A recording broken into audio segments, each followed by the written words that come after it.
Nah, baik, apa itu investasi? Investasi kalau menurut Rich Dad sebenarnya adalah sebuah rencana.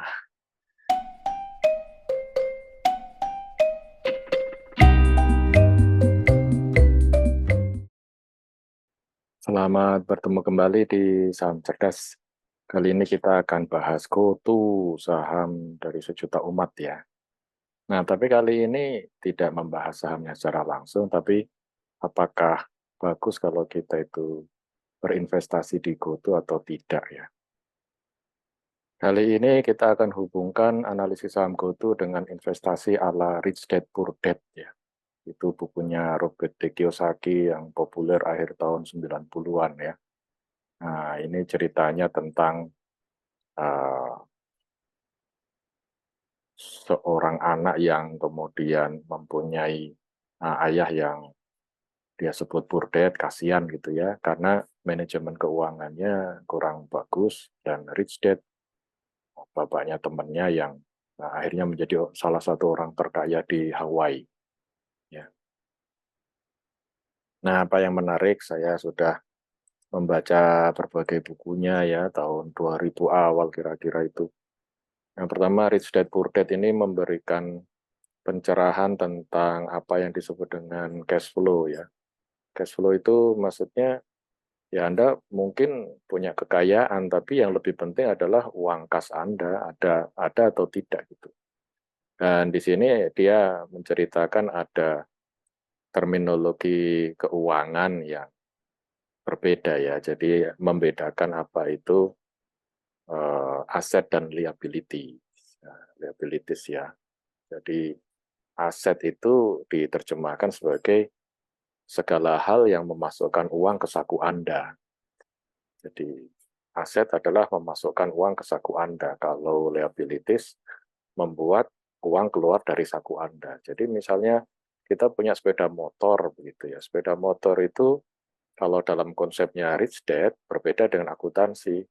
Sepeda motornya tidak disebut aset karena sepeda motor itu malah harus kita rawat, kita bersihkan, kita pakai ya, jadi mengeluarkan uang, maka itu disebut sebagai liabilities menurut Rich Dad ya. Kalau di dalam akuntansi ya silakan aja disebut sebagai aset, tapi dalam konsep Rich Dad itu adalah liabilities. Sedangkan aset adalah sesuatu yang memberi uang ke dalam saku kita. Jadi misalnya beli rumah, rumahnya direntalkan, lalu kita dapat uang sewanya gitu. Nah, itu berarti dia aset. Tapi kalau rumah ditinggali sendiri, lalu kita mengeluarkan biaya perbaikan, yaitu namanya liabilities. Nah, bagus tidaknya tergantung ya. Tapi cara berpikirnya supaya tidak mengumpulkan yang dianggap aset padahal bukan. Ya, di dalam buku ini disebutkan sebagai do debts gitu ya. Jadi hal-hal yang dikira aset padahal dia sebenarnya liabilities.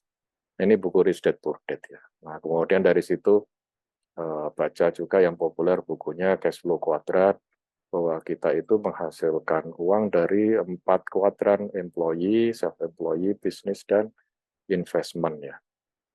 Nah, bisa dibaca bukunya.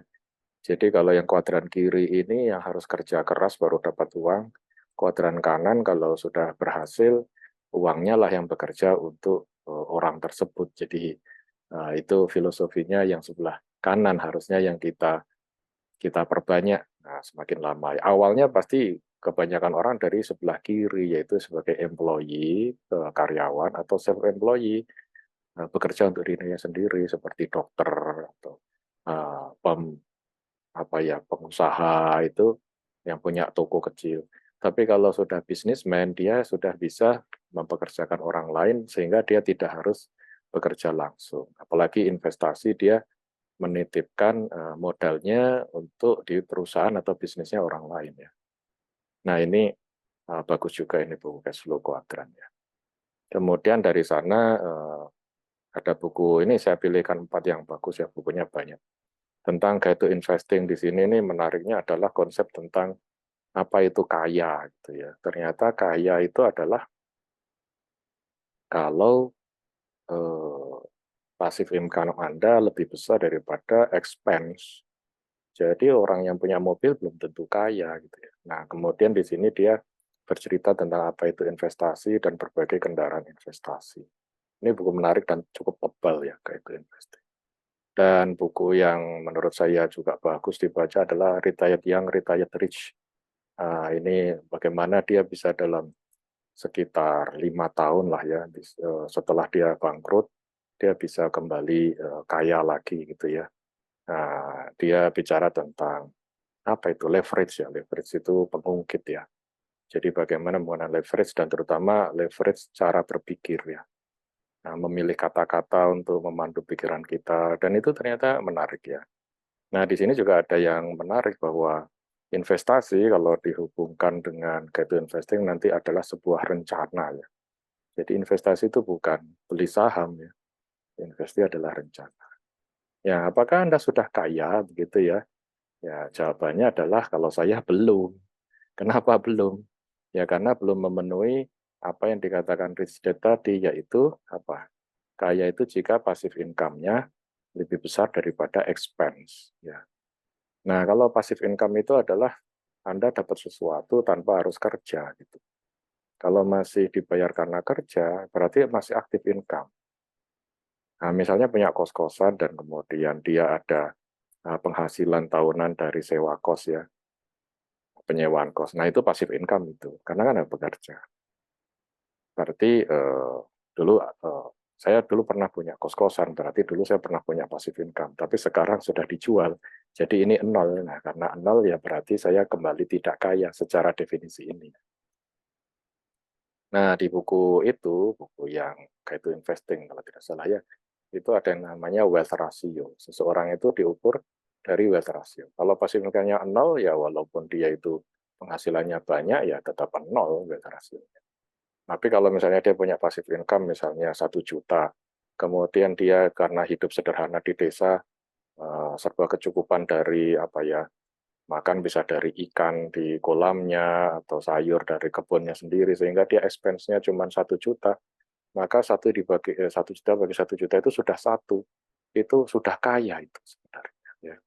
Tapi kalau dia tinggal di kota besar, expense-nya 50 juta sebulan, penghasilannya itu passive income-nya nol gitu ya, ya dia sebenarnya belum kaya.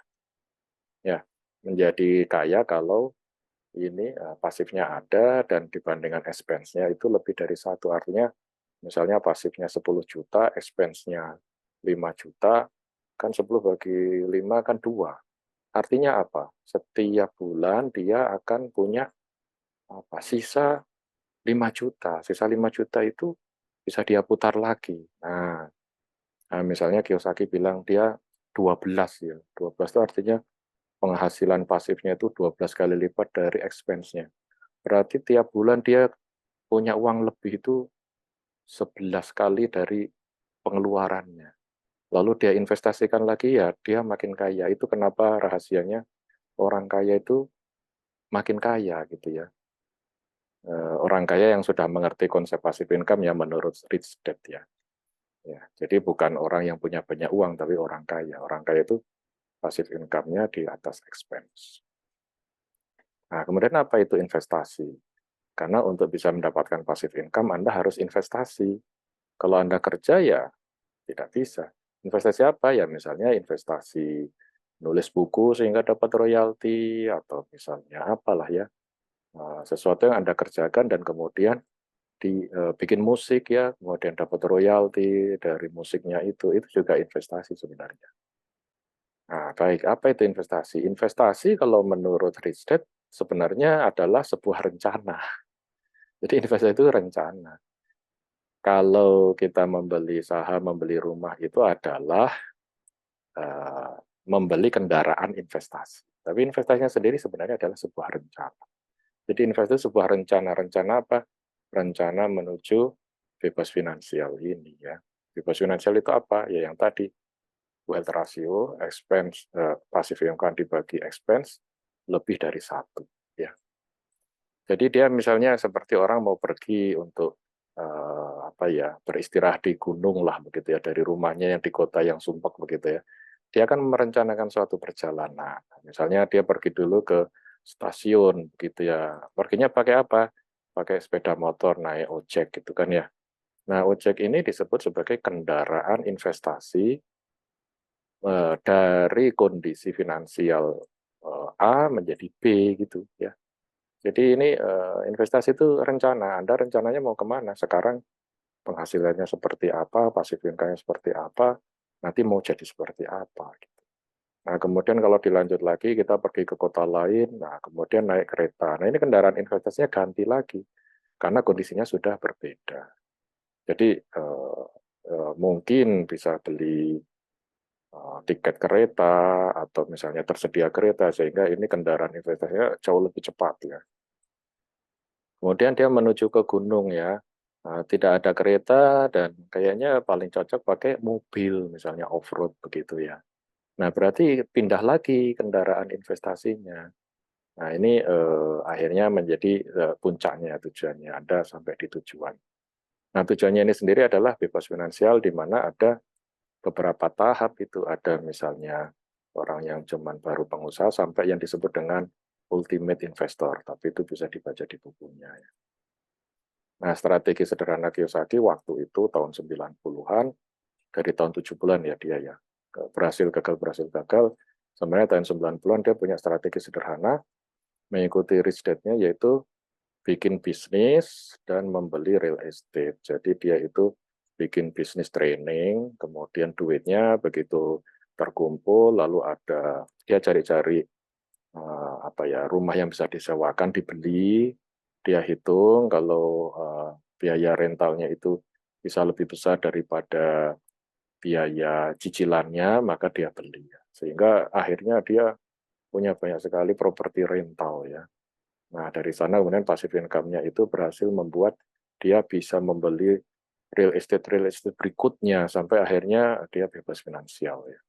Nah, jadi strateginya memang sederhana, pernah saya coba juga dari tahun 2000-an saya juga membeli rental properti dan memang berat ya karena harus menabung, menyisihkan uang dan untung anak-anak masih kecil waktu itu sehingga akhirnya berhasil dan memang setelah 20 tahun lebih kekayaan saya yang paling banyak itu dari properti ternyata ya, properti. Tapi memang ya itu kenapa ya, properti itu kan susah dijual, sehingga kalau kita pas butuh duit tetap tidak bisa jual propertinya, akhirnya kita biarkan kan. Nah, properti itu naik nilainya. Jadi naik nilainya sampai akhirnya bisa dijual 2 kali lipat, misalnya seperti itu ya. Nah, sekarang di era zaman internet ini ternyata saya perhatikan ada bursa saham itu mudah diakses lewat internet ya. Zaman dulu nggak bisa, kita harus pergi ke pasar modal dan beli di sana. Kalau sekarang, atau kalau dulu lewat broker ya. Kalau sekarang kita bisa langsung. Jadi menurut saya ada analogi yang sama, yaitu build business by real estate, tapi di stock market ya. Nah, ini kira-kira strateginya gitu ya. Jadi kita ini bekerja menghasilkan hard income-nya ditabung, tapi kalau tidak dikembangkan ya nanti akan dipakai sampai tua ya habis lagi. Ini seperti ngisi air di tandon air, dipakai ya airnya itu habis. Tapi kalau kita itu bisa bikin sumur, airnya diambil, sumurnya selalu menghasilkan air lagi, sehingga itulah yang disebut dengan passive income ya. Nah, bagaimana caranya tabungan tandon air ini jadi sumur gitu ya. Nah, sekarang salah satu caranya disebut dengan kendaraan investasi itu adalah pasar modal. Jadi uang yang sedikit ini, nah, kita harus melakukannya di pasar modal. Saya perhatikan banyak orang bingung ya. Ini ada technical, fundamental, value investing, scalping, dan yang lain-lain ya. Sebenarnya itu bicara tentang berbagai hal yang berbeda. Sehingga kalau kita tidak bisa pisahkan, kita akan bingung dengan kendaraan-kendaraan investasi itu. Ibaratnya, ya bicara mobil, ya bicara sepeda motor, ya bicara kereta api, ya bisa pesawat terbang campur aduk gitu. Nah ini kita pisahkan ya. Sebenarnya di pasar modal itu kita bisa bagi menjadi 3 jenis saham. Kita kan ada 700 di pasar modal Indonesia itu. Kita harus bagi menjadi 3 yang sesuai dengan kriteria rencana investasi kita, ya. Yang pertama adalah stock trading. Jadi memang ini trading itu dagang ya, dipakai untuk jual beli. Jadi memang kalau jual beli kita beli itu tidak dipegang lama, kalau bisa ya cuma 1 hari atau mungkin 1 minggu atau 1 bulan ya. Nah di sini ada banyak yang eh, trik-trik ya, bisa diperhatikan bahwa semakin kecil modalnya memang cocoknya yang scalping ya. Tapi semakin besar semakin sulit karena begitu Anda memasukkan pembelian besar itu mengguncang pasar ya, sehingga akan berbeda ya. Strateginya beda, nanti jadi swing dan seterusnya ya. Nah, apa gunanya ini? Gunanya memang seperti build business. Jadi bisnis kan sebenarnya berdagang kan. Jadi kita ingin menghasilkan laba, prinsipnya kan ingin menghasilkan laba. Tapi kalau di stock trading ini seakan-akan kita itu jual beli buah-buahan gitu ya. Jadi seperti kita harus tahu musim ini yang lagi populer itu buah apa gitu kan ya. Oh lagi populer nih buah mangga ya, kita apa ya, beli mangga dijual lagi ya, kulaan ya. Beli mangga dijual lagi. Ternyata ganti jeruk ya, beli jeruk dijual lagi. Itu sekarang anggur dan seterusnya. Tapi biasanya buah itu kan tidak tahan lama ya. Dia cepat busuk begitu. Tapi ada juga misalnya yang milih kelapa atau durian, nah itu istilahnya swing trading ya. Jadi agak lama nggak apa-apa itu, nggak cepat busuk. Nah ada yang harus jual belinya tomat, nah itu Anda harus cepat sekali untuk bisa jual. Nah tujuannya apa? Di sini tujuannya adalah supaya punya laba sehingga modal kita yang tadi dari menabung tadi bisa bertambah. Ya. Nah, kita harus tahu bahwa trading itu tujuannya itu bukan selamanya, karena kalau selamanya berarti Anda bekerja di situ ya. Kecuali Anda punya apa ya, progress firm ya, apa punya karyawan untuk melakukan trading ya, itu beda lagi, itu Anda build business ya. Ya, jadi kalau trading itu mentalnya seperti orang jualan. Terus tahu market yang lagi rame apa, kapan harus beli, kapan harus jual. Nah, analisis yang kemarin-kemarin itu sebenarnya stock trading, artinya ya analisis itu mungkin hanya berlaku 1 hari, 1 minggu, atau mungkin 2 minggu, karena bergerak cepat dan kemudian berubah. Ya. Nah, jangan berhenti di stock trading, karena ini belum investasi. Ya. Investasi tadi kan plan, kan mau kemana kita? Mau bikin sumur lah istilahnya, atau mau bikin rental property sebenarnya. Kan, ya. Apa rental property? Kalau menurut Warren Buffett itu, dia beli saham itu sebenarnya membeli bisnis ya, sebagian bisnis, a piece of business dari bisnis Amerika, kata dia itu. Jadi dia itu rajin membeli karena dia senang, dia membeli bisnis, bisa membeli bisnis orang lain dan ikut untung di situ. Yang menjalankan bisnis ya orang lain dan dia dapat untungnya gitu ya. Nah, itu tujuan akhir ya. Tapi kalau dari awal Anda langsung mengikuti caranya Warren Buffett, ya value investing, berarti Anda harus sangat sabar begitu ya, karena dia returnnya harus setelah jangka panjang ya. Nah, jadi kalau build business saya analogikan sebagai stock trading. Setelah punya uang begitu yang lebih banyak, yang berikutnya itu kita melakukan growth investing, yaitu memilih saham-saham yang diperkirakan dia itu akan naik drastis ya dalam ya mungkin 1-3 tahun ke depan begitu. Ini ibaratnya beli tanah. Ya, saya juga pernah beli tanah, asalkan belinya di pinggir jalan, kita tidak khawatir harganya turun ya. Nah, mungkin market naik turun atau ada yang tidak berminat, tapi suatu ketika pasti ada yang berminat dan harganya bisa jadi 2 kali lipat ya. Saya pernah beli tanah tanpa pernah lihat tempatnya, cuman lihat dari Google Map ya. Sampai akhirnya dijual lagi.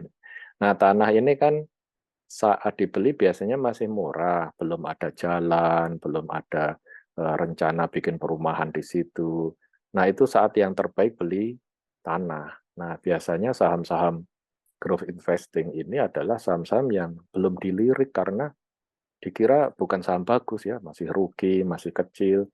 Tapi kalau diperhatikan dia itu mempunyai proyeksi atau ciri-ciri bisa bertumbuh dengan cepat ya. Jadi ya Facebook, Amazon itu ya. Waktu awal-awal kan nggak ada yang melirik, ini rugi melulu begitu ya. Tapi akhirnya sekarang jadi besar. Nah itu seakan-akan beli tanah begitu. Nah kalau kita beli tanah kan semakin murah semakin senang. Jadi agak berbeda cara berpikirnya. Kalau kita beli saham untuk group investing, ketika harganya turun kita lebih senang karena bisa lebih banyak beli gitu. Jangan ketika harga naik. Nah, kalau harga naik kita beli lalu dijual lagi lebih tinggi itu stock trading itu. Karena kita pengen cepat ya. Lagi populer beli, jangan jangan dibeli disimpan buahnya busuk duluan ya. Nah, lagi populer beli agak mahal terus dijual lebih mahal lagi, oke. Tapi kalau growth investing kita seperti beli tanah tuh, seperti beli tanah kita tahu bahwa nanti di situ akan berkembang dan nilainya bisa jadi 5 kali lipat, 10 kali lipat dan seterusnya ya. Tapi selama itu dia tidak menghasilkan apapun, tanahnya tidak menghasilkan apapun. Jadi modalnya seperti mati di situ ya. Tapi kita punya belief ini akan tumbuh. Nah, kalau misalnya dia berhasil dalam 3 tahun jadi 2, 3, atau 5 kali lipat modal itu, saatnya kita menukar tanah tadi, dijual tanahnya, kita pindah ke value investing. Nah, inilah yang Warren Buffett itu ya, value investing. Value investing apa? Dia itu menyasar perusahaan-perusahaan, saham perusahaan yang kira-kira akan selamanya akan jadi perusahaan bagus. Biasanya perusahaan paling besar, yang namanya paling besar, paling diingat, dan selalu profit, dan rajin membagikan dividen.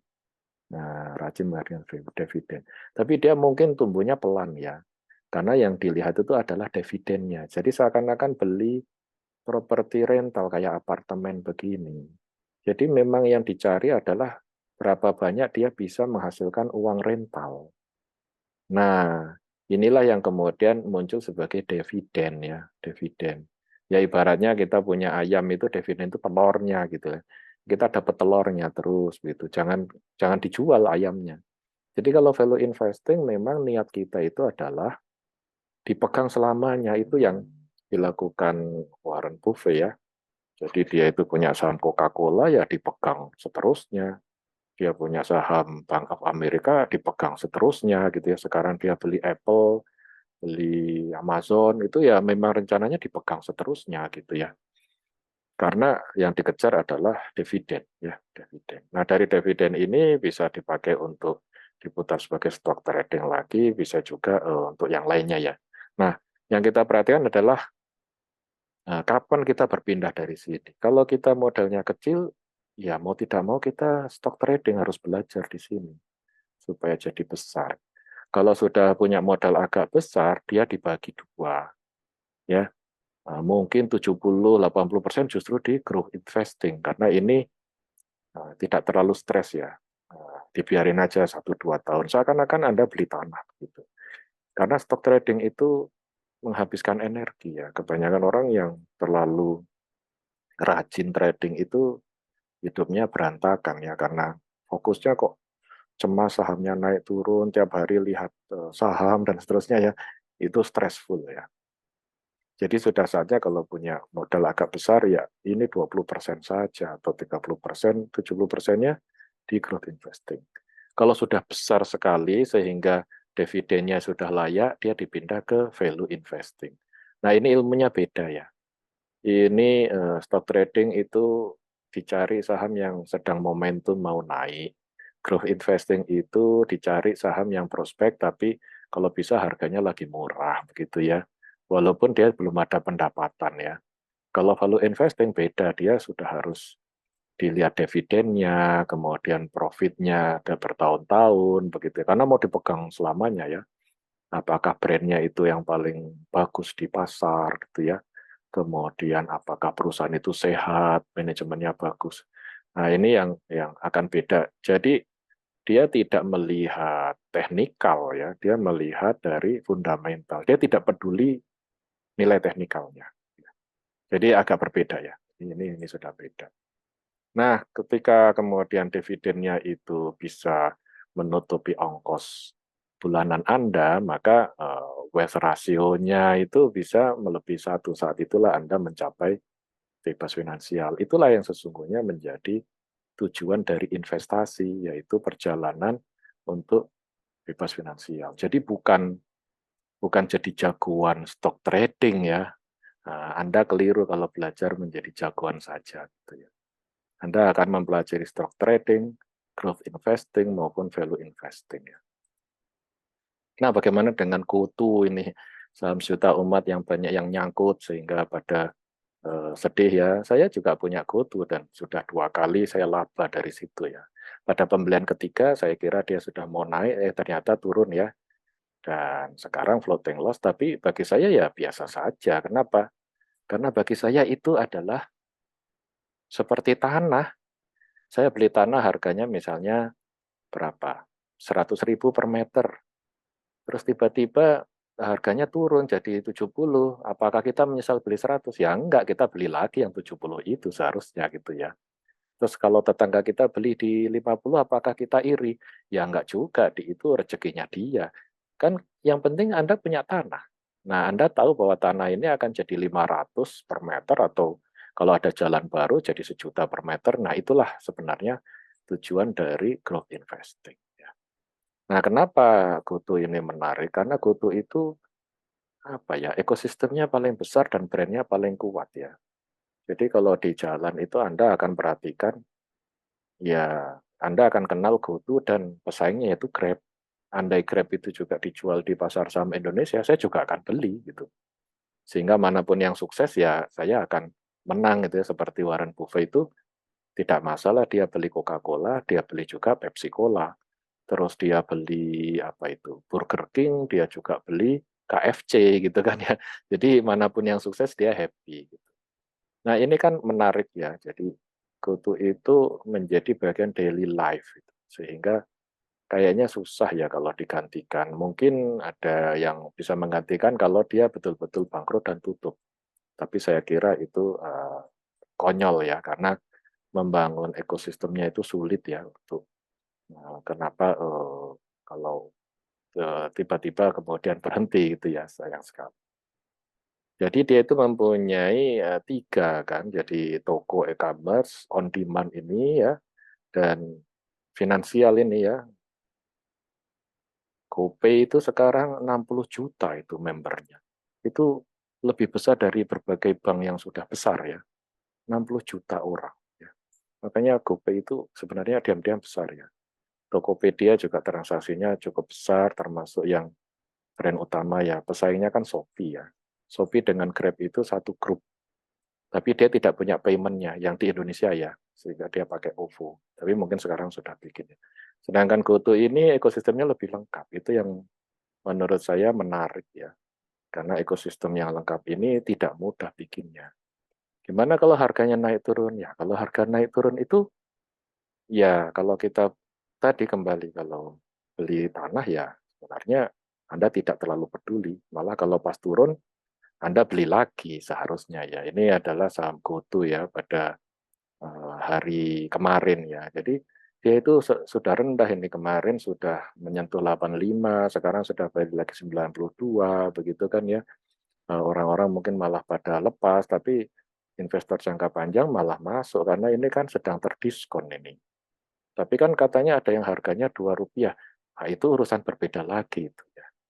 Jadi kita paling tidak mengharapkan bahwa dia kembali ke harga IPO ya.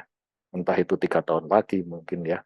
Tapi artinya berapa? Kalau Anda punya di 100, kembali ke 300 sudah 3 kali lipat dalam 3 tahun. Berarti setiap tahun Anda itu 2 kali lipat ya, 100% ya.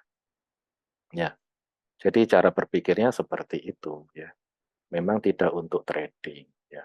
Kira-kira gitu. Jadi kalau kita perhatikan di dalam desain ala Kiyosaki yang saya analogikan ya, build business gitu, and buy real estate, stock value investing menghasilkan dividen. Sebenarnya saham GoTo itu ada di pertengahan sini. Dia di stock growth investing. Growth investing itu artinya memang diharapkan dia nilainya meningkat karena bisnisnya itu punya ciri-ciri bisa scaling up, bisa berkembang dengan cepat dengan modal murah. Ya, kalau server GoTo itu sudah jadi ya, walaupun dia sudah lay off banyak karyawannya, kan tetap ya, software-nya tetap ada di server kan. Sehingga ketika dia nambah nambah mitra, kan dia tidak nambah nambah capital, nambah modal. Nah, itu yang disebut dengan scalability ya. Jadi perusahaan-perusahaan yang punya scalability itu, terutama perusahaan berbasis teknologi yang software ya, yang sangat murah ya, itu umumnya berhasil jadi besar, seperti Microsoft, kemudian apa itu Apple, saya kira juga softwarenya ya, kemudian Meta itu apa, Meta, Facebook, Google itu kan software sebenarnya. Amazon itu kan software. Ketika dia meningkatkan kapasitas layanannya, yang ditingkatkan itu server, bukan membeli fisik ya. Jadi itu masuk ke growth investing. Kenapa belum value investing? Karena ya dia belum profit kan. Kalau value investing kan tadi dia sudah ya, price earning ratio yang wajar, profit, menghasilkan dividen. Kalau ini kan belum menghasilkan dividen, masih rugi kok. Tapi dia bisa meningkat. Dan kebetulan dia sudah terdiskon 80% ya, jadi balik ke 50% saja sudah menguntungkan, jadi ke 150 misalnya, atau ke 200 ya. Itu sudah 2 kali lipat ya. Itu sudah cocok sebagai growth investing ya. Nah, demikian analisis tentang saham GoTo. Anda mungkin termasuk yang nyangkut begitu ya. Kalau mentalnya masih sebagai trading, ya mungkin Anda cemas gitu. Tapi kalau Anda menganggapnya sebagai growth investing, maka Anda tenang-tenang saja dan bahkan mungkin membeli lagi ya. Apa istilahnya? Averaging down ya, average down ya. Jadi dollar averaging atau average down itu biasanya yang kita incar adalah jumlah kepemilikan kita meningkat, sehingga kalau nilainya, harganya itu turun, ya semakin beli supaya kepemilikan kita ini meningkat ya. Tapi jangan harapkan dividen ya. Kalau ini diharapkan adalah dalam 2-3 tahun dia kembali ke harga IPO, dan kalau dihitung sebenarnya sama aja dengan Anda sering jual beli setiap hari begitu kan ya, selama 3 tahun gitu ya. Bedanya apa bedanya? Bedanya adalah kalau growth investing Anda tanda kutip modalnya mati di situ. Seperti beli tanah ya modalnya mati ya. Jadi ditunggu. Nah, kalau kata Warren Buffett itu time is your friend. Teman Anda itu adalah waktu ya. Ya, semoga Anda semakin sukses. Main-main saja, yang penting hasilnya bukan main.